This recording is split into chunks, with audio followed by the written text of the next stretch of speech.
everyone, and welcome to another video of Eat Well with Allergies. So, in this one, we're gonna be making a caramel pie as by popular vote.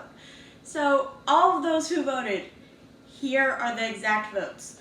18 votes for caramel apple pie, and 5 votes for pumpkin chocolate chip cookies. So, let's get started on that caramel apple pie. So, you are going to need a blender and a pan. So that's basically the real equipment that you're going to need. We are going to be dealing with the stove, so that's a new addition for me. So as for ingredients, you're going to need 2 3/4 cups of flour, and you're going to need more for dusting. So as you can see, I have the flour bin over there for dusting when we roll out the pie crust.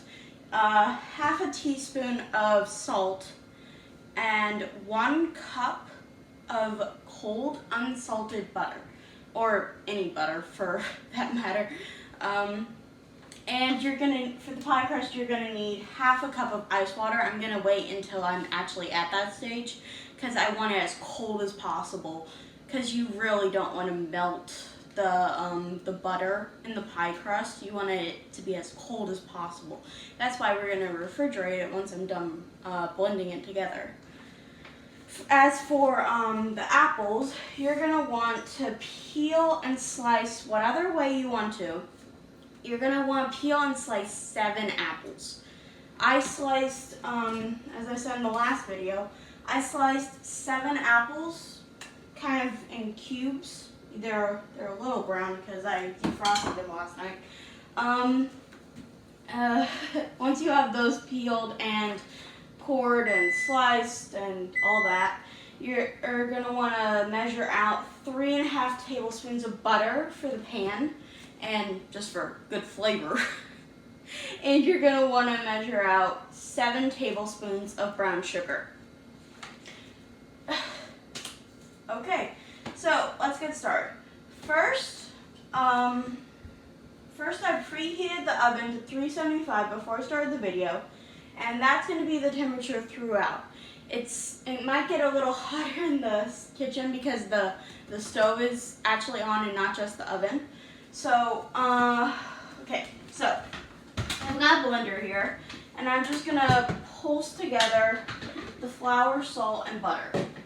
Now, because it's a blender, I'm probably not going to be able to talk much. So, I'm going to give you all the instructions you need before I start blending, and then I'm going to just blend it. So, just pour the butter and flour together. It is probably going to be a mess. And for this, I can't really do a camera view because it's a blender, so I can't really do a camera view of that. I could try, but not very successfully. Okay, so I've got the butter and flour in here together, and salt. I've got the flour, salt, and butter, and you're gonna blend those until they're mixed together, until the butter is kind of pea-sized. So I'm just gonna do that now. I've made a caramel apple pie once, and that was just by experimenting. So, once I get this on, why won't you go on? Okay, so, sorry for the noise.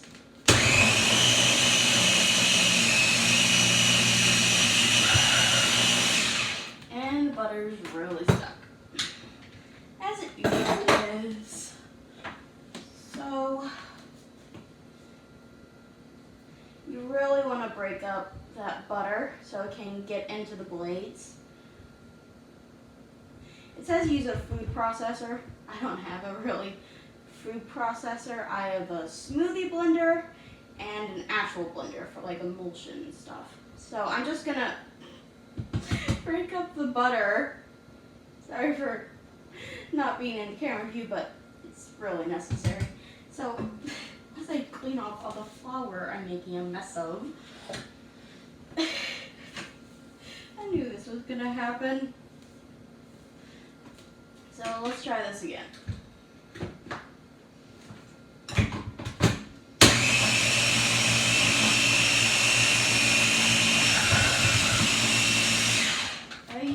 on, butter. Butter is my worst nemesis when it comes to pie. I mean, if you want to just skip this stage and use a completely store-bought pie crust, you can. I just don't have the topping for a pie crust, so I have to make my own. So just work at it. There we go.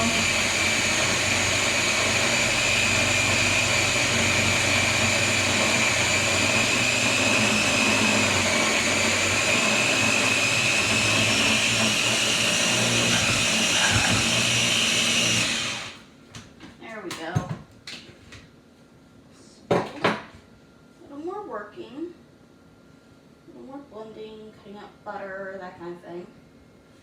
And then I'm going to blend it one more time to get all that flour into it. And then I'm going to measure half a cup of really, really cold water, as cold as you can get it. Okay, I think that's the best I'm going to get. Okay, so I'm going to get this water as cold as it can be. And then I'm going to measure half a cup of it, because butter and flour, they blend together, but you need something to really make it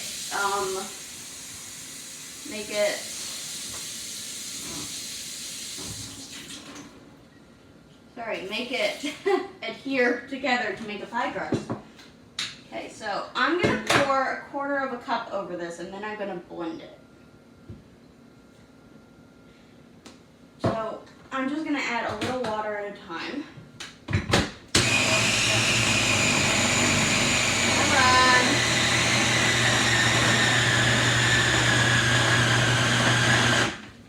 Okay, and then I'm going to add the other 1/4 cup. A little hole. And see why not?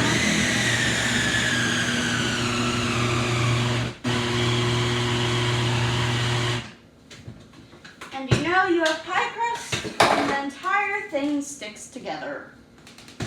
Okay, so I'm going to take out the blade that is covered in butter, flour mixture. So just be careful, because that is technically still a blade.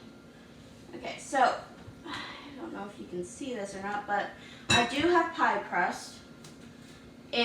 You can roll this out, but the butter, because of the heat of the blender, it's melting already. So I'm gonna divide this in two, put some press and seal around it, and put it in the fridge for about 10 to 15 minutes. And while that's refrigerating, I can start on the apples. So let me just get the press and seal, and I can start dividing those two up. So 2 sheets of press and seal, or saran wrap if you want. I could never figure it out, saran wrap. So we basically use it for Christmas because we have this really cool game we play where we wrap prizes, candy, that kind of thing, in pieces of saran wrap. And my grandmother it's huge by the end of it. It's so huge. Every year we make a bigger one. So between pieces of saran wrap, she puts chocolate, knickknacks, lifesavers, all that kind of stuff. You could put anything in it, really, as long as it's small. It has to be small. Sorry if I'm having my back turned most of the time for this one. I can't really show the camera view on this one. So I'm just gonna put this in, press and seal, and then I'm gonna put it in the fridge for about 10 to 15 minutes. And then the butter should be solidified. Okay, so let me wash my hands real quick.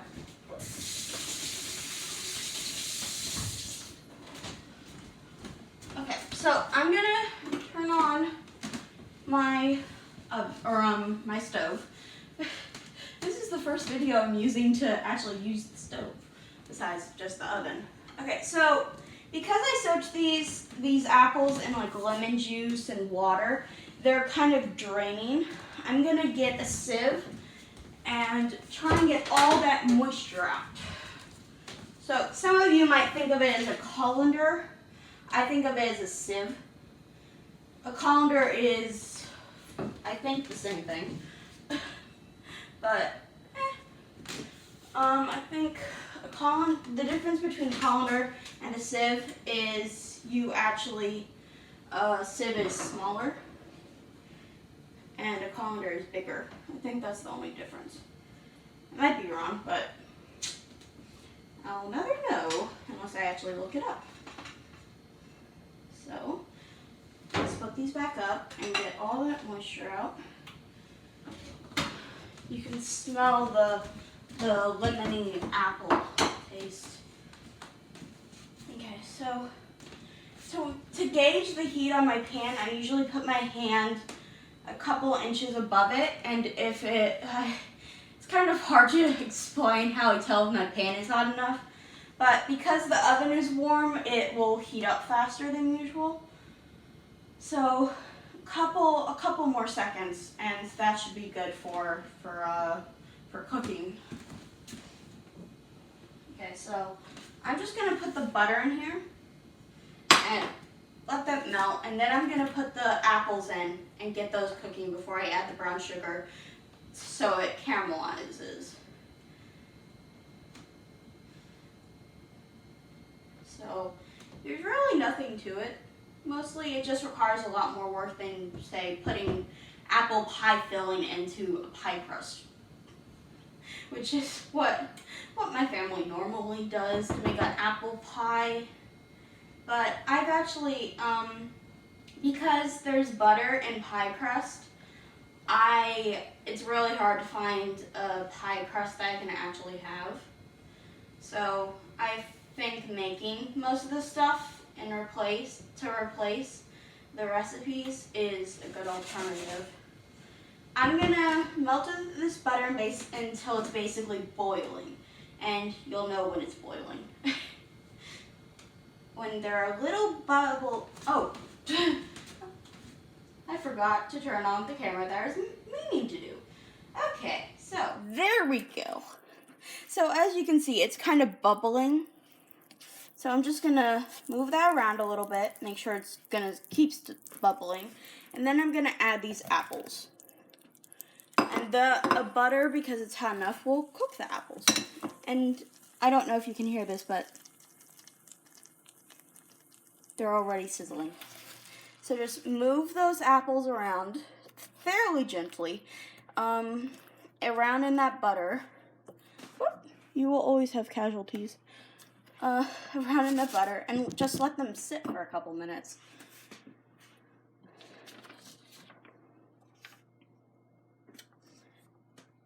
For about 5 minutes or so. And then we're gonna add the brown sugar. And brown sugar is the marvelous part of this. So it's really good. So, sorry about the noise over here. I'm cleaning up the window. Cleaning up flour all over.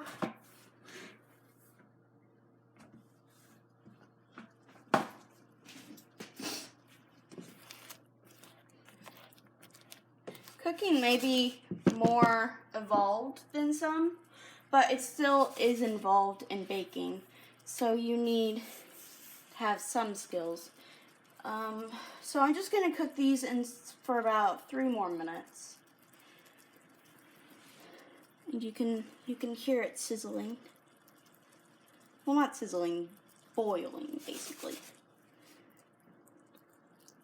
And I don't know if you can tell this, but there's a lot of moisture coming out of those apples because they were frozen and defrosted.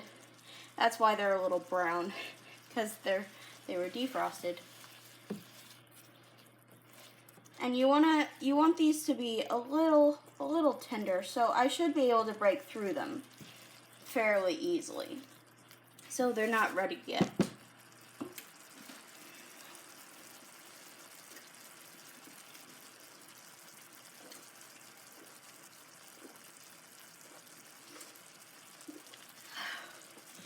Every person needs water. I haven't had a drink today, so excuse me for the silence. My throat was dry, as you could probably tell from my stammering and swallowing.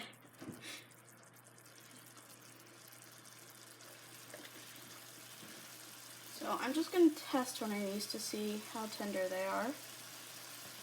And once I can find one that would move. So let me see here. Okay. So I am going to add the brown sugar now. So that's about 5 minutes.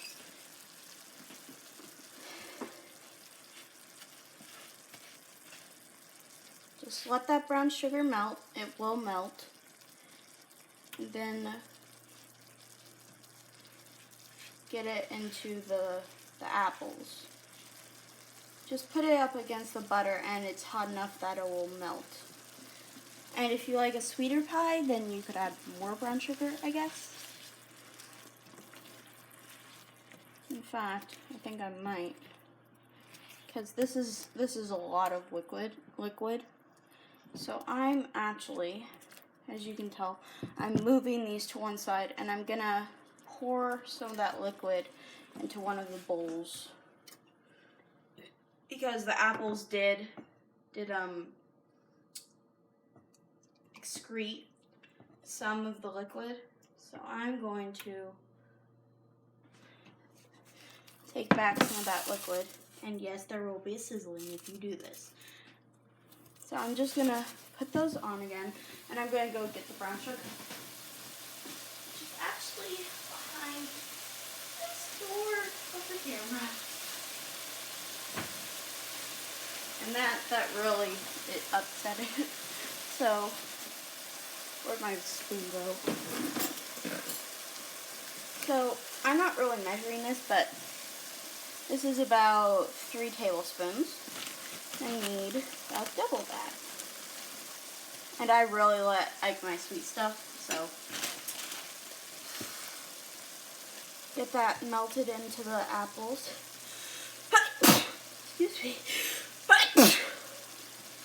The quantity of my sneezes are maybe 3 or 4 every time. So that was a nice one. The smell of melted brown sugar is delicious. So I'm just going to let that caramelize a little bit.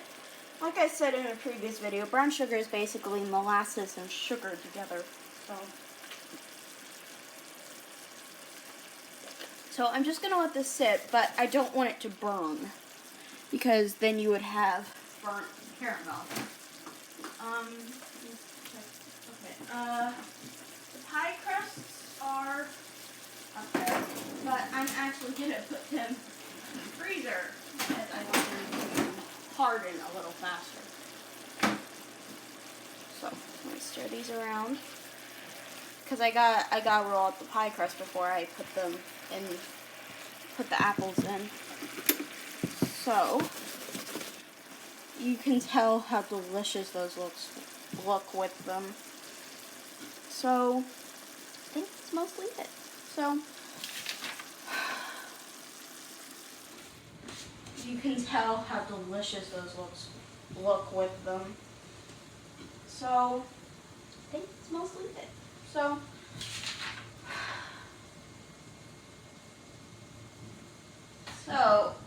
I have the apples. They'll cool down with the oven, and you really don't want to heat up the pie crust any more than you need to. So let me clear space here, and we'll get started on rolling out the pie crust. So let me get my rolling pin and my flour.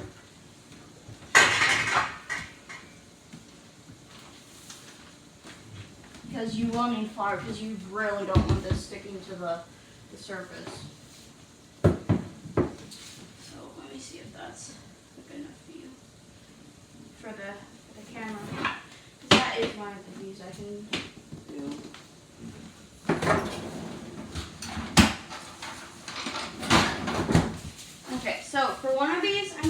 out a really big piece. And for one of these, I'm going to roll out a slightly smaller piece because that's going to be the top.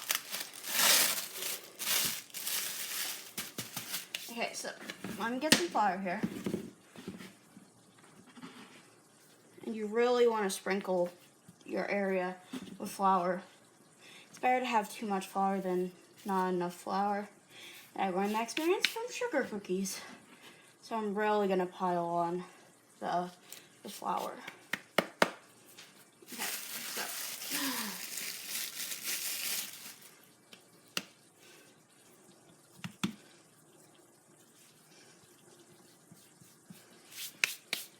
Okay, so let me start rolling. And it's really elastic, so that's what you want in a really good pie crust.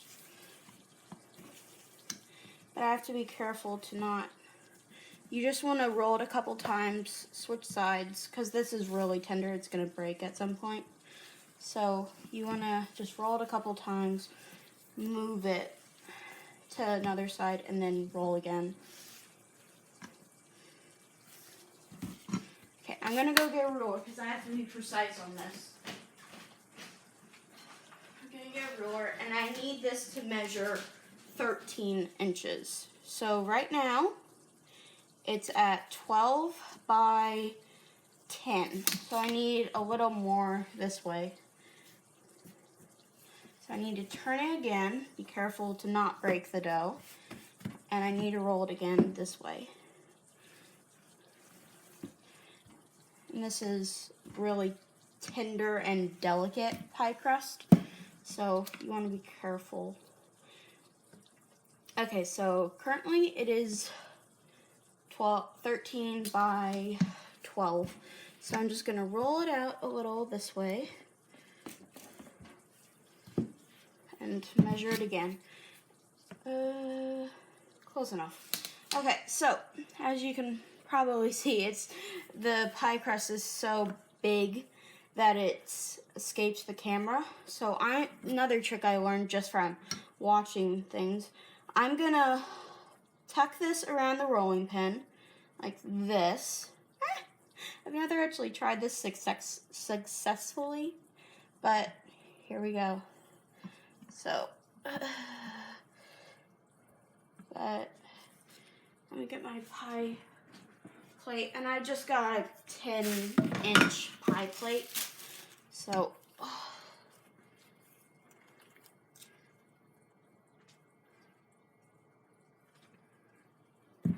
okay. So, I'm gonna drape it a little over. Let me see if I can get this. I'm just gonna drape it a little over. As you can see, it's almost breaking. So, I'm just gonna push that a little over, drape it so all the corners are stuck. So just pull it a little over and press it into the pie plate. And this is a 10-inch pie plate, so that's what it said to use. And usually we don't use these except for Impossible Pie. If you know what that is, it's basically kind of like a quiche, but oh, this apple smells so good. It's kind of like a quiche, but in a different form or another. So it has like sausage and nothing else, and it has a lot of eggs. So I've never eaten it, but I know that these are used for that. So I'm just gonna push all my flour up and get some more flour on this because I really don't want this one sticking. This is the top one. Okay, so I'm going to get this one rolled out and get some flour on it because the butter is really sticking. And this one needs to be about 12 inches or 11 inches. So I'm just going to press that up, turn it. It's really, really delicate, so it might break on me. Because I let it rest in the fridge. So I let it rest so the flour and butter, if I move it and stretch it enough, it's gonna break. So I really don't want this to break because this is the top piece. I really don't want to repair the top piece because that's all people see. They'll see every flaw. And I just want to push this out as much as possible without putting flour all over the floor. So right now, the longest part measures about 15 inches. Yeah, so I need to push a little bit of it forward. But it's even bigger than the other one, the inside of it. So I'm just gonna push this onto the rolling pin. And then I'm gonna just, oh, that's close. Actually not gonna drape it yet because I don't have the apples. So I'm just gonna pour the apples into the pie plate. Actually, let me switch my camera view because that is a mess of flour. There we go. So that's the pie plate that I currently have. I know there's a little hole, but I'm gonna pour all of the apples in there. They're so good. And it almost fills up the entire thing. So let me make a couple little tweaks to the pie crust here. So I'm gonna mend that hole and make sure that another part is overhanging. And I really have to do this quick because the pie crust is melting as we speak. Let me switch the view again. Sorry, but I have to switch the view very often. Sorry for the camera, but I have to get this on. It's a real mess. Okay, so this is covered in pie crust. And I want this evenly over it. So I'm just gonna slightly go over the overlay and pull so that it stretches, and you can probably see it breaking because I rolled it so thin. I told you I didn't want to do that, but I need to do that. Okay, so I'm gonna get a knife, a really good knife. I'm just gonna go over the little, under it a little bit so I can crimp it. Crimping is basically just pushing the two pieces of dough together, is what crimping usually is. Some people do ornate leaf designs with the extra dough. Some people, I don't know how they do that, but usually they have a leaf stamp. So I'm just gonna go from the other side and put all of that dough off. And then I'm gonna get a fork, put it in a little flour, and then I'm just gonna push little fork marks into the pie crust as hard as you can is what I'm doing. And that will create a little nice design.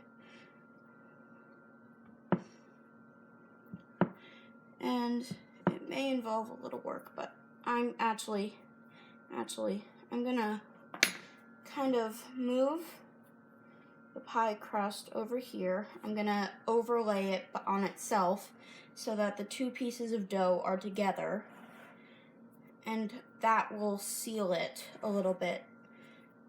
And then I can put some crimp marks on it.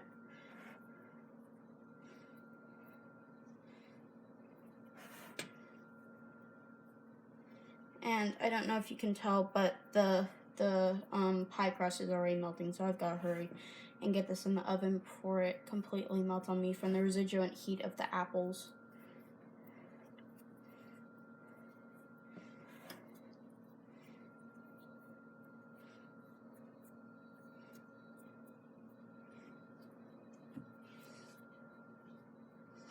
Okay, and you can see that it created a nice little effect there, but I'm just gonna push my fork and, actually, no, I'm not. I'm just gonna put some steam holes in this. So cut a little triangle or I don't remember what it's called, but a little cross in here is what it would be called, so for a steam hole. And then I'm basically gonna put it in the oven for an hour, I think. An hour and 10 minutes. I'm gonna put this in the oven for an hour and 10 minutes once I wash off the bottom of this from flour, because it's gonna have flour, because I put it on flour. So, I'm gonna put this in the oven for an hour and 10 minutes. I'm gonna put this in the oven for an hour and 10 minutes. And I have the oven set at 375. So, hold on a sec while I set my very, very long timer. And my cheeks are probably very, very red. So I'm gonna start at an hour and 5, because then it will have a little extra time if it needs it. Whew.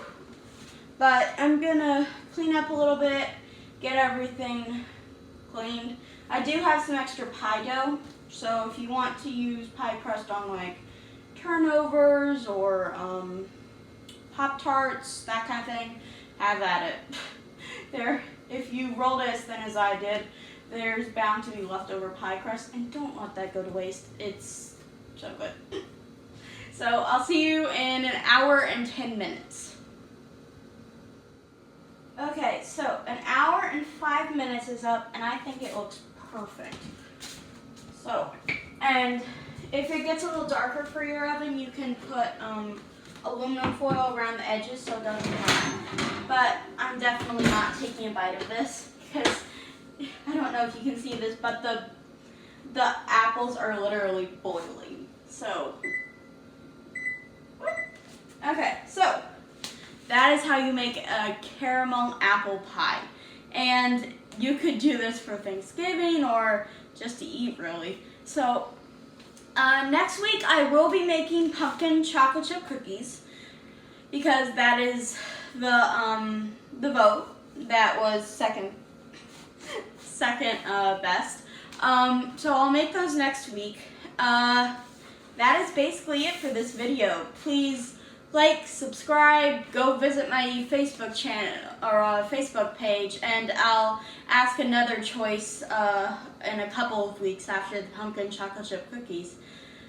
Basically, you do all the things normal YouTubers would probably say. Subscribe, like, comment. Please definitely comment on if you tried any of these to what it turned out like, even pictures really. I would love to see how it turned out for you guys. So, I guess see you next time for pumpkin chocolate chip cookies.